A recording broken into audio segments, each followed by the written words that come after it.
So the last time I talked about heat signature, I had just played a kind of build I was getting ready for, I guess, GDC? I think GDC. And I'd kind of found a problem with it, which was you get a mission to, or an opportunity to go out and hijack a ship to break a trade route, to change the sort of structure of an enemy empire. And you go out and do it, and it takes about 45 seconds, and then the galaxy has changed. And that feels really weird. And my conclusion at the time was, oh, okay, I need to work on the interior game, because that will eventually, once it's richer and more interesting, take longer. And that will kind of fix this problem. It will feel like a more significant achievement. And now I've changed my mind about that. I'm still going to do that. I'm still going to improve the interior game, because I was going to anyway, and it's still a very high priority. But my interpretation, it's very easy to tell when a game is not working, and it's quite easy to tell kind of the rough area that the thing that isn't working is in, but it's very hard to say why. It's very hard to say what would fix it sometimes. And often your first guess at that will be wrong. I don't know if my first guess at that was wrong, but there's been a sequence of kind of, I don't know what the word for it is, realizations, I guess, that like heat signature isn't on quite the right course. The thing I was gonna make is not gonna hold together as well as it seemed like it would in my head. I've been working on all this galactic stuff and things related to it, and a bunch of other stuff as well, and the interior game to some extent. But I've made this galaxy of factions who all own a number of space stations connected by trade routes. And that was put in there to give context to your missions, because I asked people what they wanted and they said context for the missions, and somewhere in my head they also wanted like motive for the missions. And those are two things that I think a lot of us use those words interchangeably in some cases. Like, or when someone says like they do a mission and they thought the mission was alright but they wanted some context for it, they might mean, I want to know where this is taking place, or they might mean, I want to know why I'm doing it. The game lacks both, and it needs both, and I've worked on a thing that I thought would provide both. And it does provide context, the galaxy, the factions and the war that's going on. It might not be a war, it might be more like a Cold War. But it doesn't really... My idea for motivation, how does this galactic context supply motivation for your missions, was, okay, if the missions are cool but they need a bit more like settings-wise, they should tie into some galactic scale systems, a strategy map, where the reason you're doing this mission is not for some bullshit made-up story reason, it's because it will actually change this thing on the galaxy, and you know why it will change that, because you know the rules. You know that if you hijack a ship on a trade route, it breaks the trade route, and you know if the station runs out of trade routes, it becomes isolated, and that is you capture it and all this other stuff. And my feeling was that when players know the rules and they are kind of playing that meta game, then their investment in an individual mission will be much stronger, because the reason for doing it is kind of real. And real is a word I use in a slightly strange sense in video games. Obviously it's not real, but if you show me, you know, something in a game that looks like a working system, I want to know, is it real? I want to know, does it actually work? If I tinker with it, does it respond in the right way? Is it actually simulated, or is it just pretending to be simulated? And my feeling was that the higher level context for what you're doing should be simulated, it should be real. And therefore, when you are doing something on the small scale, because you know what effect it will have on the big scale, you're very invested in it, very excited about it, you want to see that happen. Didn't work. I don't think it worked. So the series of realizations was, the first thing I did was take it to GDC. I didn't show it to press there. I'd shown it quite recently, I'd taken it to San Francisco quite recently to show to press. So all the press who were there at GDC were mostly people who had already seen it in the last couple of months. And it just hadn't come along that much since then. There wasn't any big headline features I could say, yeah, you should definitely check this out and cover it again, because of this big change, because the changes weren't that huge. And so I ended up showing it to one person. And my advice for you is never show a game to one person. Always show it to like several people, so you get a good range of opinions. And that person was my friend Chris Hecker, who is great for feedback because he'll just tell you everything that's on his mind and every little complaint or improvement, even before having seen the whole game. You know, you can just like as he goes. So it's very informative about lots of little usability problems. But also, you know, just quite depressing because you hear a lot of problems in a row, and you know that you're hearing a escalated version of someone's problems. Like it's much. If someone came up in the public and played it and had that many complaints, I'd be fucking devastated because that would be awful. Like if everything was bothering them that much, they felt the need to say it to me. So you have to switch into a different mode when it's a developer friend who's giving you feedback because they know what they would want to know in your shoes, which is every little thing that goes through your head. But that wasn't really the problem. The problem was that like just through various usability and sort of presentation and structure issues, he didn't end up having any particularly great moments. There wasn't any real highlights of his time with it. He didn't play it that long anyway. And all that's fine and to be expected, but I should have sent it to more people or to people for longer until I got some positive feedback to mix into that, because then it starts to make you think like, shit, maybe I'm just totally on the wrong track. And you kind of know it's happening, you know, it's just like, oh, if you hear 5 criticisms in a row without hearing any praise, then you start to doubt things. And I've had that before with online feedback where, you know, I've told the story before how I had people tell me what the worst thing about the game is and what the best thing of the game is. I did this with Gunpoint, and then read the worst thing column and got like, I don't know, 10 entries in and nearly had a breakdown.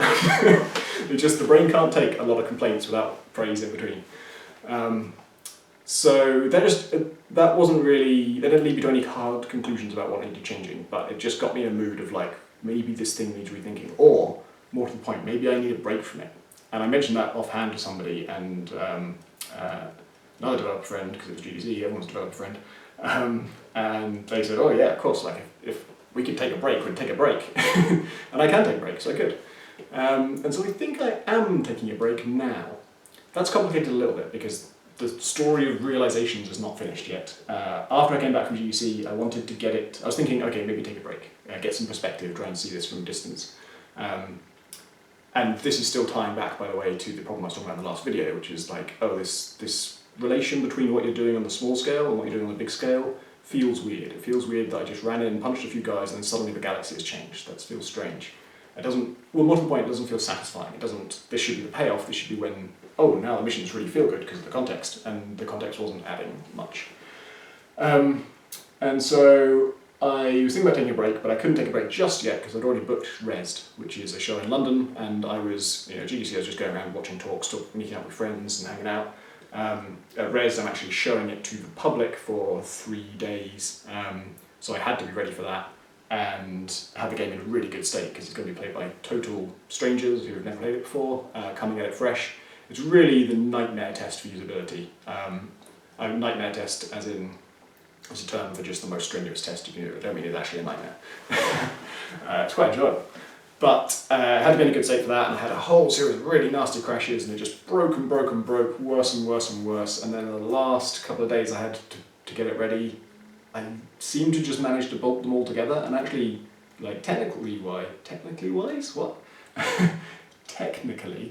it was incredibly stable for Resd. It only crashed like a couple of times a day, which maybe that sounds like a lot, but you're having hundreds of people play it. It's good. It's being put through its paces like it's never had before, with people doing all kinds of things I've never done, which always causes some kind of unexpected behaviour.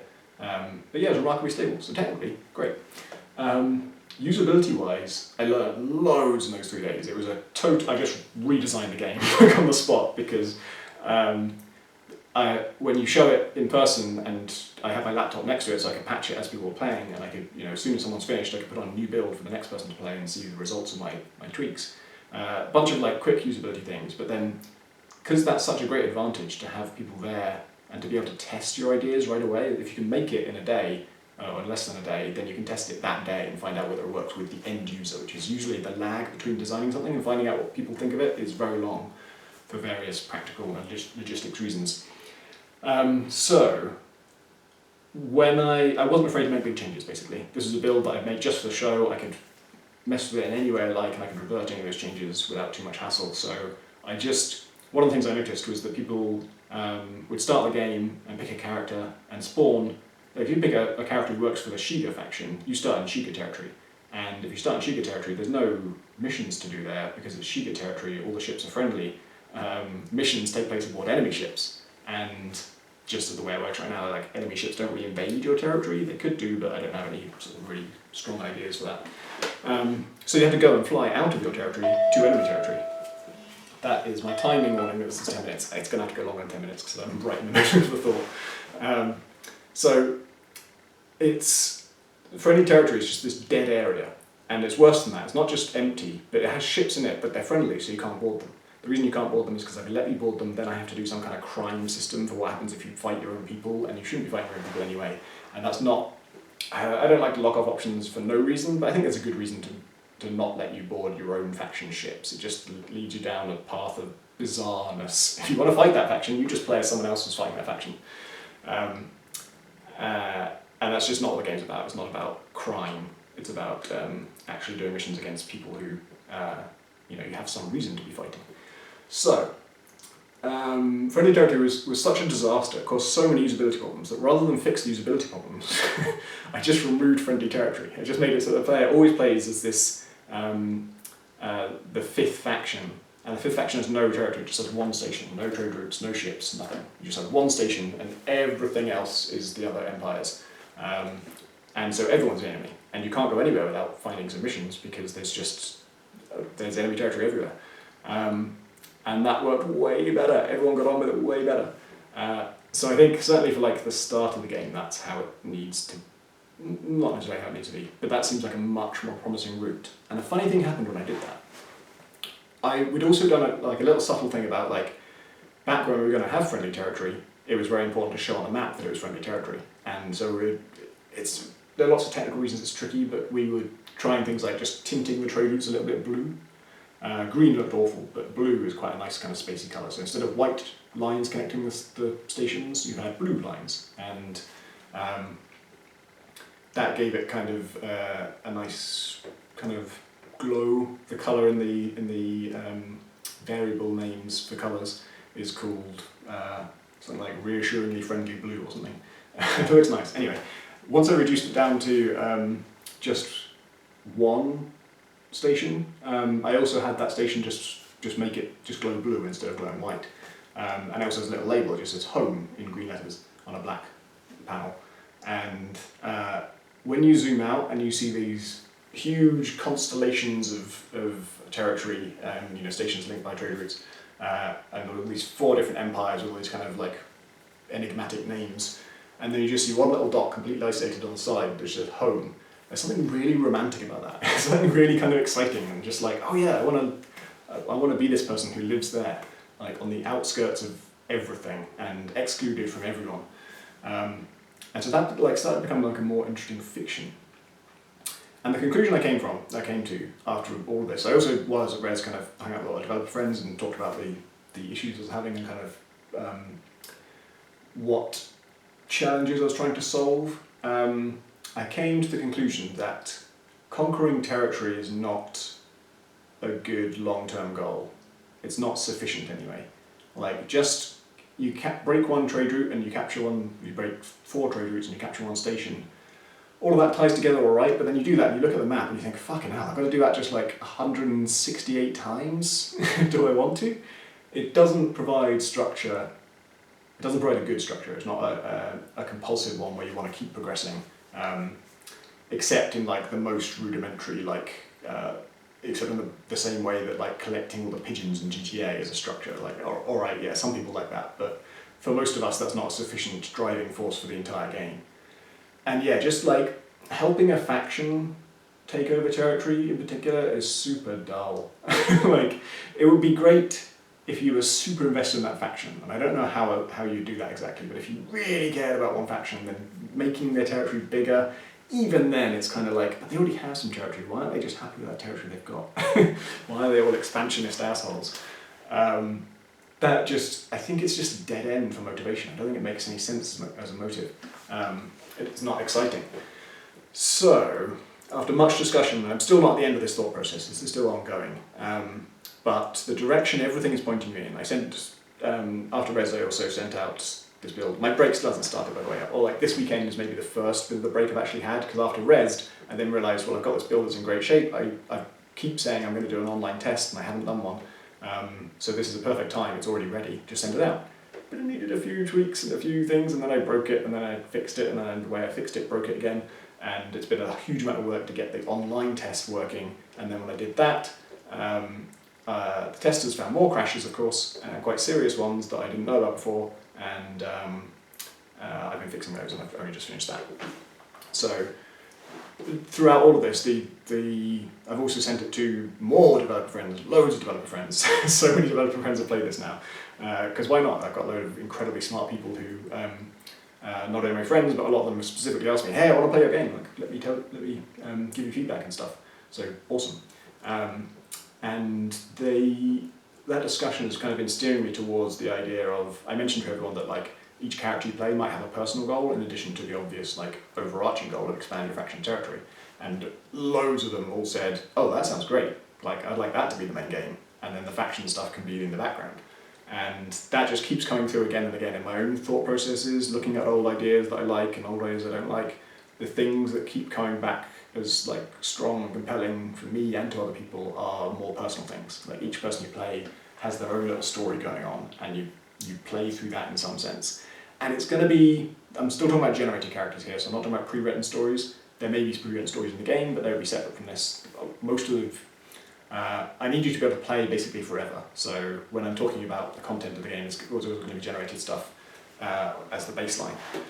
So these won't be like epic stories, they won't be super unique, they're not going to be, you're not going to like pick a character and then say, wow, what a fascinating background, I've never heard of this before. It's going to be much more like broad strokes, like this person wants revenge, and this person wants to rescue their relative or their partner or someone like that. Or this person needs to raise this amount of money to pay off some debt that they have, or maybe that one of their relatives has. And so you'll just get the broad strokes of it, and then the two things I'm figuring out are, once you have that goal, what is the structure of that? I don't think it should just be you go out and do it, and it's just on one ship, and you just solve it right away. So I'm kind of back to the old problem I had ages ago, back when Heat Signature was a much smaller game, and you just start with one objective each time, and there was no galaxy, which is when you just have one ship, you've got a board, how do you stretch that out, and how do you make that an interesting progression? But because we do have a galaxy, and because we have context, and because we have stations and trade routes and all this stuff going on in the background, that becomes a really rich substrate for figuring out how we structure this. Like, you need to get to this ship. First you've got to find out what ship your objective is aboard, and then, because we have all this galaxy map, we can say, well, that ship is docked at this station, and it's not going to come out without good reason. So now you've got to figure out a way to draw it out. And when you do draw it out, it's not going to just fly off into space forever, it's going to go to another station. So now you've got a window of opportunity to hijack it during that time, in order to either do your objective before it arrives at the station, or actually hijack it and take it off course so that you've got as long as you like to get your objective, to rescue your friend, or to assassinate the person you want revenge on, or to steal whatever it is that's worth money, or whatever you need. And so yeah, there's loads of promising things in that direction. And then the other question is, I think that's going to be great for personal goals, and personal goals will probably be the centre of the game, I think. That's my current kind of leaning. And then what happens long term? How does what you do in one life benefit the next life? It doesn't have to always, but it would be nice if there was some way to sort of, when I look at that lonely home station next to the whole galaxy, that's great, but I don't want to be that forever. I want to, like, at some point, I don't know, like unlock parts of the galaxy, or have a second home over here. And it's not like one character's second home, it's that now I can play as characters who live there as well. So some way to like expand your playground, let's say, your field of, what's the word I'm looking for? Your area of operation, or like the place you can play around in. And one problem with that is right now that's the entire galaxy, because there's no actual danger to flying around. You can fly anywhere and it's always safe. So it's like, how do I put danger in this galaxy, and then how do I let you take out some of that danger so that you can kind of progress and unlock more of the galaxy and feel like you're getting more and more free reign over it, and have new people to play as in new places and that kind of stuff. And as you can tell from the way I'm talking about it, I'm much less sure of that stuff. That still needs thinking about. But now I actually get to have a break, and that starts now.